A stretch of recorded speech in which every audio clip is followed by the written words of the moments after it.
We just got a massive update for College Football 25, so we're going to go over everything in this video. So let's start with the biggest stuff. They added the ability to save custom audibles across all modes. So when you are about to choose a play, you can see down here it says audibles, so you just click LT or L2 depending on what console you're on, and it'll give you 4 options and you can change each of these 4 plays to a different play. So when you choose this specific formation in a game and you go to Audible, it'll give you those 4 plays to choose from. So you can see I changed the Sluggo play to the 45 quick base play, and now when I go into the game in Audible, I have that run play available. So that's definitely a cool update right there. That'll be helpful because a lot of times the audible plays you don't really like, or maybe they don't work in the situation. But now before, when you're about to pick a play, you can go in and change those audibles and it'll save those audibles to that formation. And it says you can do that up to 32 playbooks. Moving on, they updated wear and tear to slow down the accrual rate, which is fantastic because I don't know if anyone else has experienced this, but my quarterbacks and running backs specifically get hurt so very fast. It's like after a couple sacks or after a couple runs with the running back, they've already taken a substantial amount of wear and tear, so they've lost, speed, throwing ability, all of that. And it's just not realistic. Like after a couple tackles, my players shouldn't be about to die, right? So now hopefully they accrue wear and tear slower, so you'll be able to, run around more with your players before they get hurt. A few quick ones here. They once again supposedly fixed an issue where you get a speed boost when you do a custom stem route, but they did that in one of the previous updates, so I guess it was still having issues. They also adjusted the composure to increase the impact of attributes when getting hot or cold. So it sounds like if your player is hot or cold, you are going to see a bigger difference now. Like if they are cold, they're going to suck more than before, and if they're hot, they're going to do better than they were before. They also made several zone coverage AI improvements. Now, I don't know if this simply means AI as in your CPU opponent, or if it also means your CPU teammate. So like if your CPU defender isn't doing what he's supposed to do, hopefully now he will do what he's supposed to do. But the second 2 bullet points sound very good in my opinion. It says addressed an issue causing curl flat defenders to continue to drift away from an eligible receiving threat in close proximity. I saw this happen a lot when there is an eligible receiver in the flat and the defender for some reason just keeps drifting away instead of actually staying in that zone. So hopefully that will be fixed now. And then the last bullet point says addressed an issue causing outside deep third defenders to bail too quickly from their alignment at the snap. So similarly, I felt like some of the defenders that were supposed to be covering like the deep ball over the top, especially towards the sidelines, they were kind of bailing on their assignments as well. So I'm hoping that is what this was fixing. I thought this was pretty cool. They partnered with a current run and shoot coach to improve authenticity in the run and shoot offense.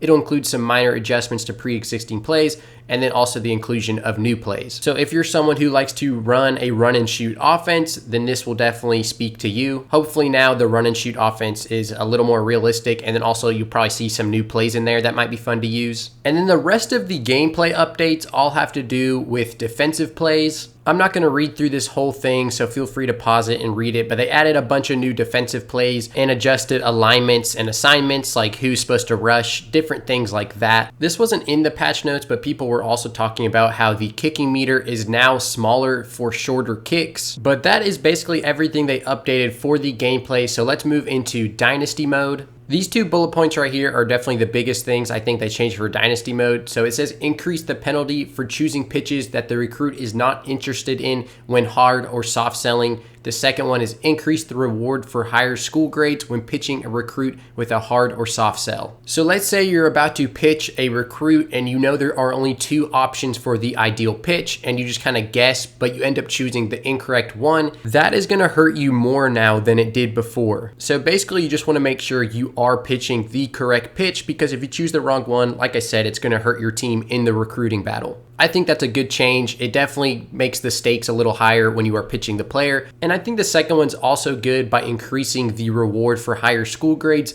in the certain categories. So if you have like a B+, an A-, an A+, that is obviously going to be very good, and that's going to reward you more now. On the flip side, if you have like a D- in playing style or playing time or whatever, that's going to hurt you more now than it did before. Which again, I think that's a good thing because you actually have to find players that are interested in the things that your school is good at. that. They also fixed a couple issues here in Dynasty mode. One, they fixed an issue where selecting auto-fix schedules in custom schedules would not correctly fix the schedule. Now, when you do that, it should correctly fix the schedule. And then two, they fixed an issue where recruits would be assigned incorrect jersey numbers up until position changes in the offseason. I heard a few people complaining about issues with the jersey numbers, so hopefully that is now resolved as well. They also fixed the ACC schedule rotation in 2025 and 2026. They fixed the issues in the news story where it would show the wrong score or the wrong team winning. They fixed an issue where the wrong award trophy was appearing in the award screen. They also fixed an issue where coaches would not receive any job offers when receiving a contract extension. So that was a big one. A lot of people were having issues with that. When you received a contract extension at your current school, you were no longer receiving job offers from other schools. So obviously that's not how Coach Carousel is supposed to work. That is now fixed. A few other things here. They updated the name of Liberty Stadium to Williams Stadium. They updated the name of FIU Stadium to Pitbull Stadium. And then a little one that isn't like a huge deal, but it just makes life easier when you're in recruiting. It says when viewing a recruit in the recruiting board, you are now able to change which recruit you are looking at by going up and down on the right stick. So like when you click on a recruit, you can then use the right stick to change to a different recruit instead of having to click back and go back to the list of players. So that was basically it for Dynasty mode. Let's move to Road to Glory. There's barely anything, but it says updated the icon for the Adidas Electric Plus 2 cleats, fixed an issue where sometimes a message sent in a scenario displays as a message received, various fixes to scenario logic and text. So obviously none of those are big things, and this kind of leads me into a different topic for Road to Glory, but I've kind of already talked about it in a bunch of videos before. And if you watched my last video about College Football 26 and some of the info we've already gotten about that game, I think Road to Glory is going to look significantly different in College Football 26. The game mode we have right now for College Football 25 kind of sucks, and I think that's what it's going to look like for the rest of the life cycle of this game. There's not going to be too many big updates for Road to Glory. What we have is what we have, unfortunately. So I guess the positive side of that is that CFB 26 Road to Glory will hopefully be a lot better. And then the last thing we have here are new uniforms for Colorado, Louisiana Tech, Northern Illinois, Colorado State, Boston College, Oklahoma, Georgia State, Texas State, Kansas, Fresno State, Liberty, Western Kentucky, Arizona, South Carolina, Louisiana, New Mexico, North Texas, Sam Houston State, Kennesaw State, Louisiana Monroe, Tulane, Jacksonville State. They also adjusted uniforms to the 2024 season version for Texas State, Liberty, Georgia Southern, and Jack State. So I showed a few of those uniforms on the screen. I didn't include all of them, but definitely go check them out yourselves. We got some pretty good ones. And that was it for this update, other than the Ultimate Team updates as well, which I'm not going to go over, but definitely check them out for yourselves if you're interested in Ultimate Team. I think the biggest things are obviously like the new uniforms, the new custom audibles is pretty cool. I think recruiting is now going to be harder, specifically for smaller schools, because if your grades are lower in those certain categories, it's going to be harder to get a player when Alabama and Oregon and Georgia